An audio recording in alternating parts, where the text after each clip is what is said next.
Es decir, nos puede decir el presidente del Consejo de Ministros que él no sabía, que él no decidió, que él no intervino. O sea, el señor se lava las manos y otra vez vamos a vivir la historia de que los que van a ir presos son los policías y los militares y los políticos, bien, gracias, en su casa o mudándose al extranjero. ¿Eso es lo que vamos a tener? Me parece que no hay derecho. Imagínense cómo se sentirían ustedes si fueran militares y policías. Si de repente se enteran de que el señor presidente del Consejo de Ministros, Alberto Otárola, ha dicho en la fiscalía que a él por los muertos no le pregunten, que si murió gente en las protestas, pregúntenle a los militares y policías. Él no sabe nada, él no ordenó nada, él no decidió nada, él no participa en los temas operativos. Al final, persigan a los militares y policías por los muertos, ¿ah? Y a mí ni me miren. Eso, sinceramente, es una vergüenza. Y es una vergüenza repetida, que sabe a traición, ¿no? De quienes han hecho lo que han hecho para enfrentar las protestas sociales, desde mi punto de vista particular, equivocadamente, porque estuvo equivocada la estrategia. Pero acá se repite la historia. Es decir, cuando en los años 80 enfrentábamos a Sendero Luminoso y no sabíamos qué es lo que era, porque era un misterio, aparecían, golpeaban, tomaban comisarías, tomaban pueblos, se llevaban las armas, mataban policías.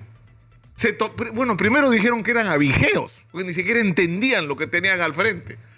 Y deciden entregar 8 provincias al mando militares para que se hicieran cargo. Y mandan a los militares a enfrentar a Sendero Luminoso y a barrer con el terrorismo.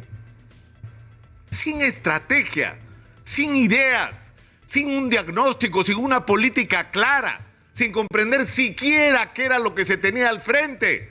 Y se cometieron errores y horrores.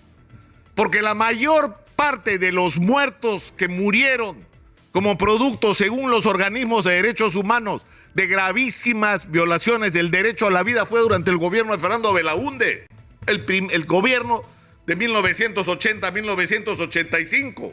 Y el segundo récord lo bate el primer gobierno de Alan García, del 85 al 90. Ahí es donde muere la mayor parte de gente en el Perú, en lo que las organizaciones de derechos humanos denominan ejecuciones extrajudiciales. ¿Por qué? Porque llevaban los miembros de las Fuerzas Armadas a un lugar donde Sendero había atacado, no se sabía quién era Sendero y metían bala indiscriminadamente y murió muchísima gente, decenas de miles de personas murieron, porque se respondió a la violencia bruta de Sendero con otra violencia bruta. Y eso cambió en un momento. Pero cambió, ¿por qué? Porque los militares se dieron cuenta que por ese camino no solamente era un problema humanitario el que se estaba afectando, sino se estaba perdiendo la guerra. Porque se le estaba entregando a las poblaciones a los brazos de los terroristas, y en el momento que se iluminaron las mentes de quienes conducían en la práctica y cotidianamente y pagaban los precios cada día con la vida de su propia gente, entendieron que había que cambiar la estrategia, que había que acercarse a la población, que había que separar a la población de los terroristas. Ahí empezó el fin de Abimael Guzmán, que terminó con la labor extraordinaria de la policía de inteligencia, de separar a los líderes terroristas, ¿no es cierto? Perseguirlos, no agarrar un terrorista y matarlo, como decían algunos, el mejor terruco es el terruco muerto. No, lo que hacía la policía era los detenían, los soltaban y los seguían. ¿Para qué? Para que los lleven a la cabeza, y llegaron a la cabeza. Debilitados en el campo porque los militares los aislaron del movimiento campesino y de las comunidades que se autoorganizaron y se aliaron con las Fuerzas Armadas. En las ciudades, la policía logró con una estrategia extraordinaria de inteligencia, sin un solo balazo, capturar prácticamente a toda la cúpula de Sendero Luminoso y también del MRTA. Pero después de los años transcurridos, en los que quienes han estado sentados en el banquillo de los acusados por las barbaridades y los errores que se cometieron, los políticos han estado sentados, los que decidieron cómo se hacían las cosas. No, señor, eso no ocurrió. Los que pagaron los platos rotos fueron los militares y los policías, los que estaban al final de la cadena. Y hoy la historia se repite. Hemos tenido desde el 7 de diciembre una explosión social por motivaciones políticas que había que enfrentar con inteligencia y se enfrentó con torpeza. ¿Quién decidió que los militares fueran a Ayacucho a enfrentar la protesta social? ¿Qué hace un militar cuando tiene al frente gente que está protestando? ¿Tiene una bomba lacrimógena? No tiene. ¿Se protege con el escudo de las piedras? No tiene escudos. ¿Agarra la vara para enfrentar al manifestante y disolverlo? No tiene vara. ¿Qué es lo que tiene el militar? Un fusil.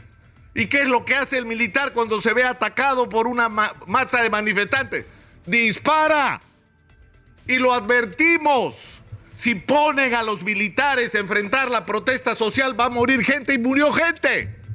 Pero ahora resulta que la responsabilidad no es de los políticos que tomaron la decisión de hacer las cosas como que se hicieron y que tuvo las consecuencias que inevitablemente iba a tener.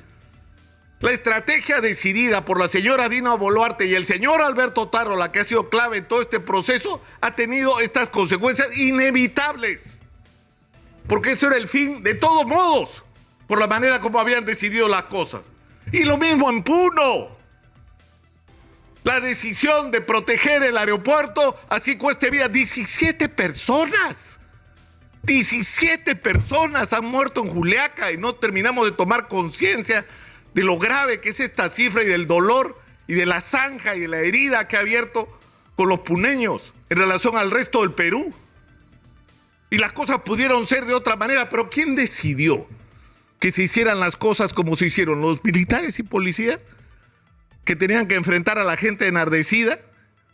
¿Ah? Y que terminaron las cosas como todos sabemos que terminaron. O sea, ¿son ellos los responsables? Exitosa. Es decir, nos puede decir el presidente del Consejo de Ministros que él no sabía, que él no decidió, que él no intervino. O sea, el señor se lava las manos y otra vez vamos a vivir la historia de que los que van a ir presos son los policías y los militares, y los políticos, bien gracias, en su casa o mudándose al extranjero. ¿Eso es lo que vamos a tener? Me parece que no hay derecho.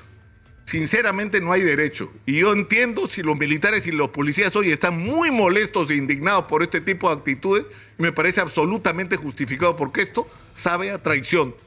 A eso es a lo que le debe saber acá, lo deben tener los militares y policías.